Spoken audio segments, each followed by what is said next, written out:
Assalamualaikum warahmatullahi wabarakatuh, Baraya Priangan. Kembali lagi bersama saya di perspektifpriangan.com.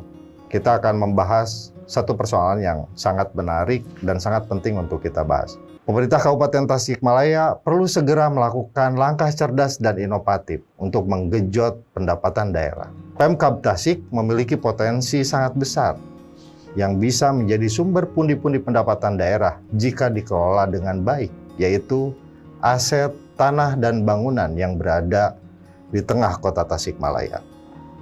Hari ini, aset-aset tersebut tampak masih terbengkalai dan belum ada pengelolaan dan pemanfaatan yang jelas.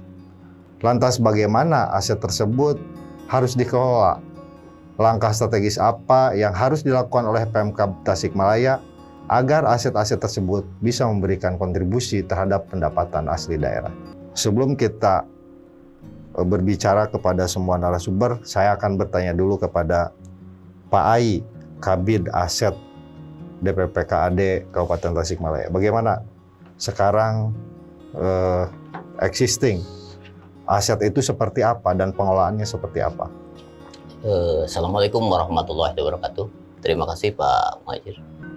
Tatkala terjadi pemisahan pemerintah kabupaten menjadi dua, yaitu kota dan Kabupaten Tasikmalaya, itu ada aset yang menjadi punya hak kabupaten dan kota. Dari 85 titik aset kita kebagi menjadi 41 titik milik Kabupaten Tasikmalaya. Berdasarkan kesepakatan yang difasilitasi oleh Gubernur ya? Oleh Gubernur pada zaman Pak Aher, ya, Pak Ahmad Heriawan. Tahun 2013-an. Ya, 2013-an. Itu mengganti 13 tahun. Yang jadi milik Pemkab sekarang berapa? 41 titik. 41 titik yang berada di salah satunya Setda lama yang sekarang masih dipergunakan oleh Kesbang dan Disduk di sana. Masih ada 2 dinas menempati di sana.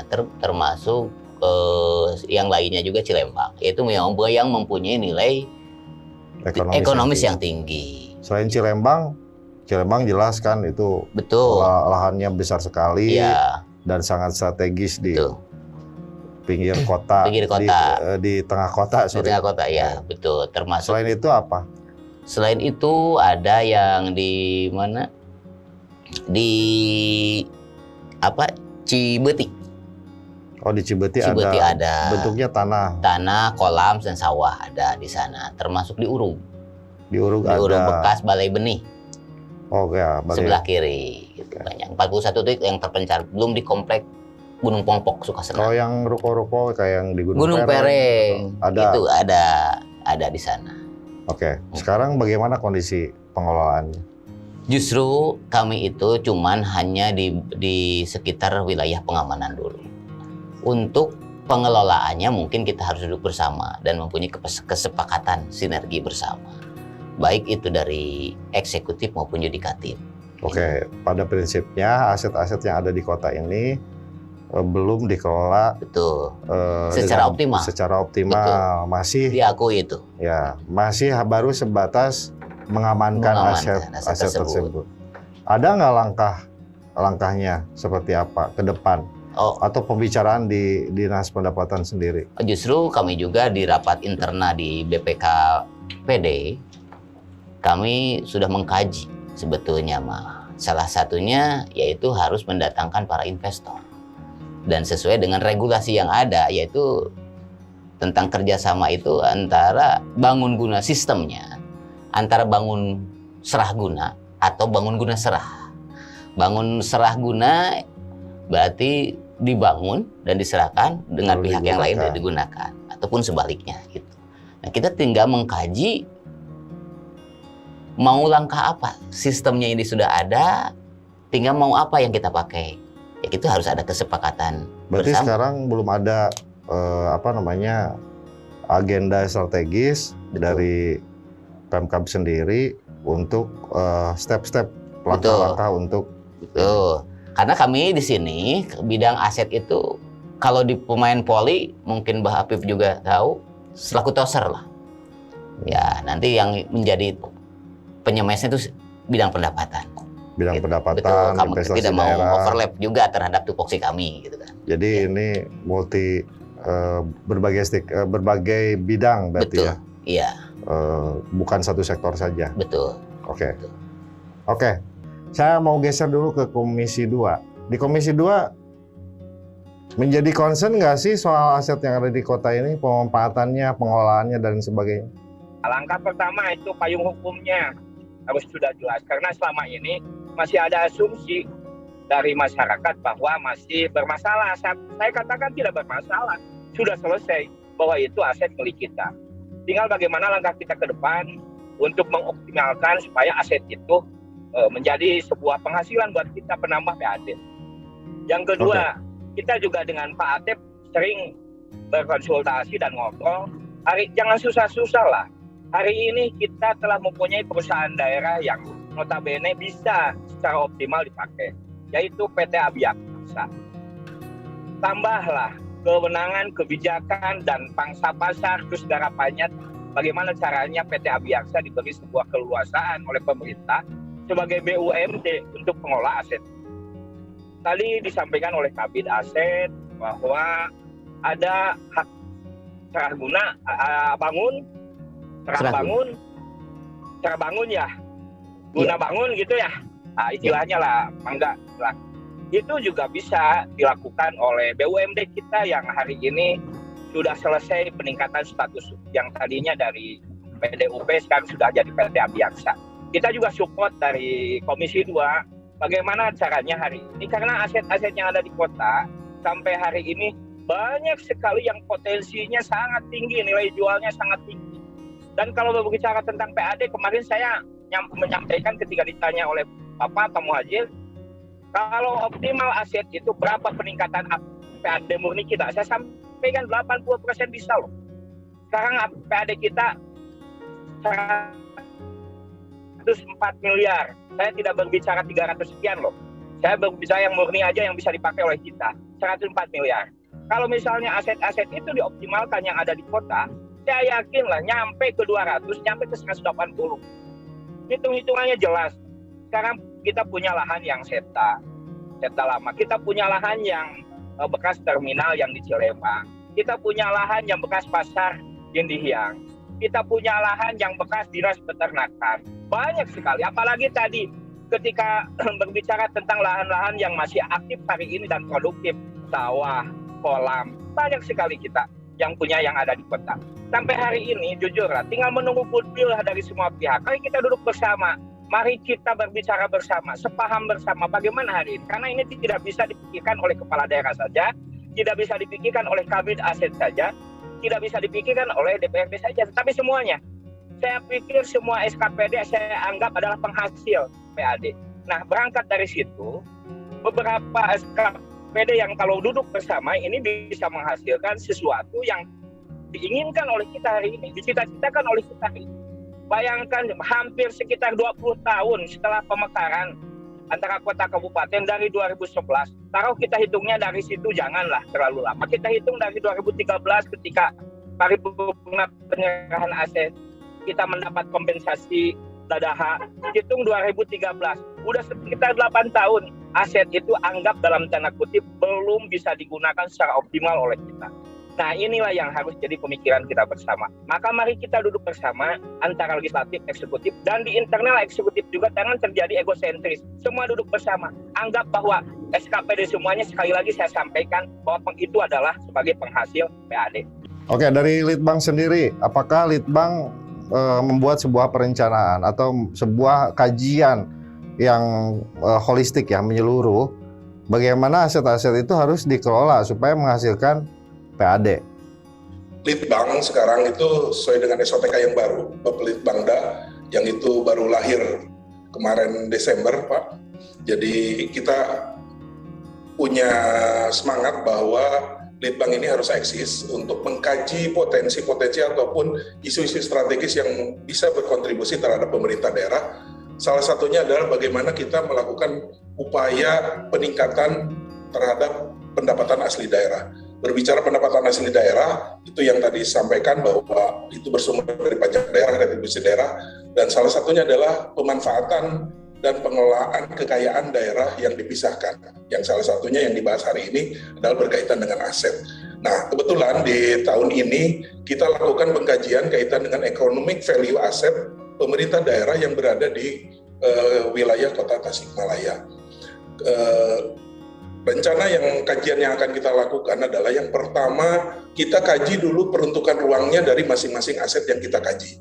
Kita tentukan ada 5 lokus titik lokasi aset yang ada di kota Tasik, yaitu salah satunya yang tadi dibahas, yang disampaikan oleh Pak Kabid Aset, Eksepda Lama, kemudian Terminal Cilembang, kemudian ex kantor BPN, kemudian bekas kantor Disduknaker, kemudian ada beberapa aset lagi, kurang lebih ada 5 yang kita kaji. Yang pertama, kesesuaian peruntukan ruangnya, itu kita kolaborasi dengan pemerintah kota, karena kita juga tentu untuk pemanfaatan dan pengelolaan aset ini harus sesuai dengan kebijakan pemerintah Kota Tasikmalaya. Kira-kira peruntukan ruang dari masing-masing aset tersebut untuk apa? Apakah untuk perdagangan, jasa, perhotelan, dan lain sebagainya. Itu yang pertama. Kemudian yang kedua, kita kaji kaitan dengan nilai asetnya. Tahun ini kita kerjasama dengan KVKML, alhamdulillah sudah ada MOU-nya yang kita buat untuk melakukan pengkajian nilai aset dari 5 aset yang kita kaji. Berapa nilai aset tahun ini? Yang itu kita bandingkan dengan nilai aset di tahun 2014. Nah, itu yang kita akan ingin tahu, gitu Pak. Kemudian yang ketiga, kita kaji juga berkaitan dengan nilai keekonomian dari aset tersebut. Berapa nilai keekonomian yang seharusnya pemerintah daerah kita peroleh gitu dari tatkala pemerintah daerah memiliki nilai aset sekian rupiah. Nah, itu yang memang kita kaji. Nah, outputnya nanti kajian ini komprehensif. Betul-betul ini dilakukan secara swakelola dengan melibatkan beberapa tenaga ahli, baik itu dari KPKNL maupun dari akademisi dari Fakultas Ekonomi dan Bisnis Unsil, dan alhamdulillah sangat direspon, dan insya Allah ini menjadi suatu kajian awal berkaitan dengan konsep pengelolaan aset ke depan itu harus seperti apa. Minimal kita sudah punya tadi informasi peruntukan ruangnya, apa sih lahan ataupun aset itu untuk apa, dijadikan apa. Itu yang kedua, berapa nilai aset tersebut. Kemudian yang ketiga, berapa nilai keekonomian yang seharusnya pemerintah daerah peroleh. Kalau kita mengacu ke Undang-Undang Nomor 1 tahun 2000 ke dalam PP 27 2014 berkaitan dengan pengelolaan barang milik daerah ataupun barang milik negara, itu ada beberapa sistem pengelolaan ataupun pemanfaatan aset yang tadi disampaikan oleh Pak Kabid Aset. Ada bangun serah guna, kemudian bangun guna serah, kemudian ada sewa, pinjam pakai. Tetapi kalau berdasarkan kajian dari Litbang, sementara itu adalah kerjasama pemanfaatan, di mana nanti outputnya, hasil kajian kami, itu harus ditindaklanjuti oleh SKPD teknis terkait, khususnya dalam hal ini berkaitan dengan penanaman modal, untuk menarik mitra kerja kita, mitra investasi kita, untuk pengelolaan aset tersebut. Nanti kita dengan konsep yang kita bangun itu, kira-kira bisnis plan apa yang paling menarik bagi pemerintah daerah untuk dikerjasamakan. Polanya akan seperti itu, sehingga pemerintah daerah minimal bisa menilai beberapa bisnis plan yang bisa ditawarkan oleh calon-calon investor tersebut. Nah, ini yang tadi disampaikan oleh Wakil Ketua Komisi 2, betul. Kita harapkan ada kolaborasi dan sinergitas semua SKPD, maka output penelitian yang kita hasilkan nantinya perlu ditindaklanjuti oleh SKPD teknis terkait, baik itu dari bidang aset ataupun dari Dinas Penanaman Modal. Nah, ini yang memang harus ditindaklanjuti sehingga pemanfaatan dan pengelolaan aset itu jauh lebih optimal ke depannya. Seperti itu, Pak. Oke. Yang jadi prioritas itu yang mana saja kira-kira? Yang mana saja yang jadi prioritas? Kalau kami dari Litbang sebetulnya mengkaji itu yang kira-kira yang memiliki economic value yang cukup signifikan gitu. Kita dari satu aset itu tidak semuanya, karena kita keterbatasan juga, tidak semuanya kita kaji 41 asetnya, tetapi untuk sampel awal ataupun sebagai langkah awal kita kaji itu 5 aset yang tadi saya sebutkan. ex-Serda, kemudian Terminal Cilembang, kemudian ex-kantor BPN, dan lain sebagainya. Nah itu yang memang mudah-mudahan menjadi role model kaitan dengan mekanisme pengelolaan aset ke depannya. Sehingga aset-aset yang dikatakan tadi idle ataupun tidur, itu bisa memberikan kontribusi positif, apalagi bisa meningkatkan pendapatan asli daerah berkaitan dengan pengelolaan kekayaan daerah yang berupa aset ini. Gitu. Oke. Mungkin ada pemikiran lain. Apresiasi saya sampaikan kepada Bapelit Bangda. Bangda, ya, yang sudah melakukan kajian terhadap 5 aset yang punya economic value yang dimungkinkan untuk bisa kita manfaatkan. Nah, tapi kita harus punya pertama target tadi, ya, cita-cita ya. Kalau bahasa pesantren Kang Hajir, kita punya himmah ya, himmatul aliyahnya punya, gitu. Cita-cita tingginya kuat gitu. Kemudian ya kita punya komitmen yang kuat untuk itu, ya komitmen yang kuat untuk itu. Yang kedua, yang baru kemudian ada kesungguhan, ya benar-benar. Jadi itu bukan hanya selesai di hasil yang ada hasil kajian itu di kertas yang kemudian disampaikan, dipaparkan, benar tidak ditindaklanjuti oleh lembaga institusi yang lain. Yang tadi ada spikernya, ya kan? Itu sudah umpannya sudah bagus, ini sudah diberikan sama ambil aset, kemudian ditindaklanjuti hasilnya oleh ini umpan pertamanya, bola pertamanya sudah dilemparkan sama Pak Atep ya, kemudian diumpan sama bagian aset ini. Tapi spikernya nggak ada. Yang nyemesnya nggak ada. Iya, spiker Pak. Yang nyemesnya nggak ada. Belum lagi nanti tantangannya harus ada pemain gelandang, harus ada pemain itunya. Kalau berbicara tim, maka harus ada tim yang kuat di kabupaten ini. Dan gagasan itu sesuatunya mahal. Dan itu kumpulan orang yang berpikir sama tentang cita-cita yang sama itu mahal Pak. Di kabupaten itu mahal. Jadi butuh pemerintah yang kuat, bupati, wakil bupatinya harus terlibat betul, gagasan itu betul, bukan hanya disampaikan dalam pidato, tapi juga ditindaklanjuti sampai ke bawah, sampai ke teknis. Kemudian ada komandonya, misalkan komando panglimanya ada di ini, panglima perangnya ada di sekretaris daerah. Sekretaris daerah juga harus punya punya jidun yang kuat, punya komitmen yang kuat juga untuk itu, dan punya cita-cita yang sama untuk mewujudkan bagaimana kita bisa menghasilkan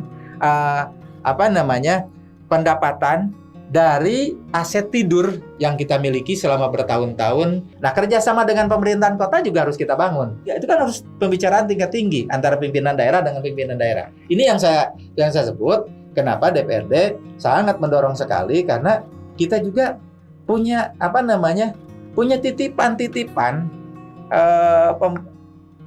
titipan aspirasi dari masyarakat yang terus diteriaki oleh masyarakat kita datang untuk bisa membangun daerah ini yang potensinya hanya segitu-gitunya, hanya mengandalkan transfer dari pusat dan bantuan keuangan dari provinsi. Kan sampai kapan? 20 kali lipat dari kemampuan yang kita miliki yang diberikan nepi ka iraha kabur ruksak di jalan lagi. Sebenarnya gini, sebenarnya kalau kita prem bisnis itu lain ya. Bayangin Pak Api, Pak Wakil punya aset 200 miliar. Kalau pendekatannya bisnis, corporate ya, maka bakal berpikir bagaimana ngembangin ini menghasilkan taruhlah 5% selama sebulan kan gitu. Kira-kira begitu. Atau kurang lebih 20% selama setahun dari aset itu. Udah berhitung BEP-nya kapan, modal yang diperlukannya berapa. Penekanannya ini lebih kepada pendekatan korporasi atau pendekatan pemerintahan. Karena kalau pendekatan pemerintahan, aku pikir nggak bakalan jalan. Karena ini soal pemanfaatan bisnis. Itu kira-kira Pak Atep. Jadi begini, tadi menarik tuh apa yang disampaikan Pak Muhajir. Betul Pak, Litbang juga berpikiran sama. Jadi tatkala kita memiliki aset dengan nilai 200 miliar, kalau kita bandingkan berbicara economic value, sangat sederhana kalau kita bandingkan dengan interest bank atau bunga bank. Bunga bank dianggap 6% per tahun. Berarti kalau kita punya 200 miliar dengan 6% saja dengan interest bank, Berarti minimal Kabupaten Tasikmalaya setahun itu harus dapat minimal 12 miliar pendapatan tambahan gitu kan. Betul. Kurang lebih seperti itu. Gitu. Sederhananya. Gitu. Yang sangat sederhananya seperti itu. Apalagi berkaitan dengan tadi gini aja, serahkan aja ke BPR misalkan untuk penambahan modal, gitu. dijadikan Ya. surat berharga penambahan modal banknya jadi gede gitu kan, dengan penghasilan nilai 200 miliar itu yang mau mungkin lah 6% Pak Atep ya. Ya 7-8% mungkin setahun dari nilai total itu. Interest bank rate gitu. Nah, kemudian berkaitan dengan pengelolaan, output dari kajian ini sebetulnya ini merupakan rancang bangun awal berkaitan dengan pengelolaan pemanfaatan aset tersebut. Nah, rujukannya tentu kita harus kajiannya dari aspek yuridis juga. Aspek yuridisnya berkaitan dengan tadi yang saya sampaikan PP 27 2014 sudah mengatur kaitan dengan pengelolaan dan pemanfaatan kekayaan daerah ataupun negara gitu, yang salah satunya adalah berkaitan dengan aset. Itu sudah diatur sedemikian rupa. Kalau kita berbicara selama ini yang dilakukan mungkin hanya sewa, pinjam pakai, bangun seraguna bangun. Tetapi kalau kita melihat yang lebih signifikan, yang pemanfaatan aset ini yang lebih ekonomis itu adalah kaitan dengan kerjasama pemanfaatan dengan badan usaha ataupun calon investor. Nah, konsep yang kita bangun itu adalah rancang awal saja, di mana kita punya konsep. Ini kita punya aset ini, peruntukan ruangnya untuk ini, nilai asetnya sekian, monggo silakan calon-calon investor untuk bisa menawarkan kerjasamanya dengan pemerintah daerah kabupaten berkaitan dengan pengelolaan aset tersebut. Nah, kita sebagai pemerintah daerah bisa menilai sekiranya mana yang proposal bisnis yang kira-kira paling menarik untuk kita kerjasamakan, gitu kan, seperti itu. Tentu hal ini, yang proposal bisnis ini artinya pengelolaan ini kita juga tidak bisa terlepas dari pemerintah kota sebagai wilayah, pemilik wilayah di mana aset itu berada. Nah, ini yang perlu sinergitas yang betul tadi Pak Wakil Ketua sampaikan, ini perlu dukungan dari para pemangku kebijakan khususnya para Pak Bupati dan Pak Wali Kota Tasik untuk membuat suatu kerjasama yang saling menguntungkan bagi semua pihak. Sebagai contoh mungkin saya ilustrasikan tadi Pak Muhajir menyinggung bagaimana pedestrian membangun wilayah hajar tatkala pemanfaatan misalkan Setda Lama menjadi parking lot ataupun tempat parkir misalkan. Kebayang Pak, kota bisa memperoleh retribusi parkirnya Pak. Gitu kan, itu nilai manfaatnya kan gitu. Pemerintah kabupaten tentu dari bagi hasil yang kita bangun dengan calon mitra atau calon investor yang bekerja sama dengan pemerintah daerah berkaitan dengan pengelolaan atau pemanfaatan aset tersebut. Nah, itu ilustrasi seperti itulah yang kita bangun, narasi itu yang harus kita bangun bahwa berkaitan dengan pemanfaatan dan pengelolaan aset ini tentu harus menguntungkan semua pihak. Baik itu pemerintah kabupaten sebagai pemilik asetnya, pemerintah kota sebagai pemilik wilayahnya gitu. Kemudian calon mitra kita ataupun calon investor yang akan kita bangun. Jadi kalau kami kerjasama pemanfaatan aset itu lebih kecenderungan untuk bekerjasama dengan korporasi seperti itu Pak. Terima kasih. Kalau aku nggak khawatir dengan persoalan kota ya, karena kota itu Pemkot itu pasti diuntungkan dengan penambahan tenaga kerja, dengan penambahan pendapatan dari retribusi dan lain sebagainya, dampak dari adanya sebuah bisnis ya. Kalau kota ya harus mendukung jelas. Aku nggak khawatir dengan itu. Ini seperti apa? Ya siapa tahu di sini ada calon investor yang tertarik kan untuk berinvestasi. Iya, gitu ya. Iya. Bahwa orang pembicaraan ini justru sedang mengarah ke sana karena sudah bisa jadi seperti itu. Bisa jadi seperti itu. Amin. Kalau Kabir kayaknya dia cuma sendiri, dia nggak bisa sendiri dia. Tapi alhamdulillah kemarin juga saya dengan teman-teman recheck sama Pak Kaban juga, Pak Roni, kita langsung ke titik lokus ke 41 titik, sehingga sekarang lagi dibikin ya buku inventarisirnya. Tapi kalau bukunya ada ya? Insya Allah bukunya ada, sertifikatnya nggak hilang gitu maksudnya? Ada. Oh ada. Alhamdulillah, yang sudah disertifikatkan ada, yang belum lagi diproses disertifikatkan. Oke. Lagi proses. Yang sudah mereka juga masih sertifikat, tadi kira ada juga ya. Yang sudah yang punya kota masih sertifikatnya masih di sini ada. Oh enggak. Oh, udah diserahkan. Udah. Serahkan. Udah. Nanti di-cut aja. Termasuk ada yang di apa? Yang kolam renang. Iya, Itu kan udah di penyertaan modal kan di PDAM. Yang kalau di itu, Dadaha. kalau itu PDAM ya. Iya, PDAM. Kelola. Terus rencana yang ada serta di CIJ kalau nggak salah Arta Galunggung dan Arta Sukapura itu udah penyertaan modal. Oh. Ya. Jadi dari 41 titik tinggal 38 kalau nggak salah. 38 titik yang belum terkelola Ya. atau yang Maksud baru rencana Nah, dikembangkan. 38 titik itu sisa dari aset yang penyertaan modal. Oke. Yang tadi kata Pak Muhajir itu kenapa yang sudah tersertifikatkan itu kemudian dimasukkan sebagai penyertaan modal dalam bentuk aset yang Ya, bisa bentuk surat berharga apa. Betul. apa gitu ya. Tadi sebetulnya berlawanan dengan apa yang pernah saya sampaikan di pembicaraan berikutnya. Jadi ada sebetulnya optimisme tentang bahwa pemerintah juga bisa gitu melakukan usaha produktif gitu Bisa. ya. Tidak hanya korporasi yang lain ke ini yang lain. Nah, kita juga sebetulnya sedang berusaha percaya untuk membangun itu dengan peningkatan status PDUP menjadi PT Abiyakta. PT Abiyakta. Gitu. Oke, berarti Abiyakta. Abiyakta ya. PT Abiyakta. Itu juga perluasan ya Pak Atep ya. Nah, itu Pak Atep dulu yang ikut menggagasnya dulu waktu PDUP itu. Dan PDUP jadi jualan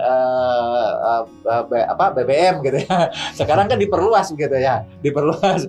Nah, itu kan bisa kita lakukan dengan Ekspansi. ekspansi. Kita bisa percayakan itu dengan mengambil lokasi mana yang bisa digunakan sebagai lahan usaha baru gitu ya. Saya bilang tadi yang harus ditumbuhkan itu benar nggak bahwa aparatur negara ini berpikir tentang itu gitu ya, punya jiwa-jiwa entrepreneurship. Kalau di luar konteks pekerjaan sih saya percaya semuanya juga punya jiwa entrepreneur. Kalau sudah masuk kantor? Ya, kalau di luar kantor ya. Kalau sudah di kantor kan tidak dibawa entrepreneurnya. Harusnya melekat loh. Harusnya di pendapatan daerah. Harusnya melekat. Oke. Sebuah pembicaraan sangat menarik sekali soal aset Pemda yang ada di Pemkot Tasikmalaya. Bagi Baraya Priangan yang memiliki ketertarikan untuk berinvestasi dalam skala yang sangat besar sekali, banyak sekali aset Pemda yang hari ini sedang dipikirkan untuk dikembangkan supaya menjadi suatu pemasukan, menjadi pundi-pundi pemasukan bagi pembangunan di Kabupaten Tasikmalaya. Sekian perspektif kali ini, kita akan lanjut dengan perspektif di episode berikutnya dengan pembicaraan yang lebih menarik. Wassalamualaikum warahmatullahi wabarakatuh. Terima kasih kepada semuanya.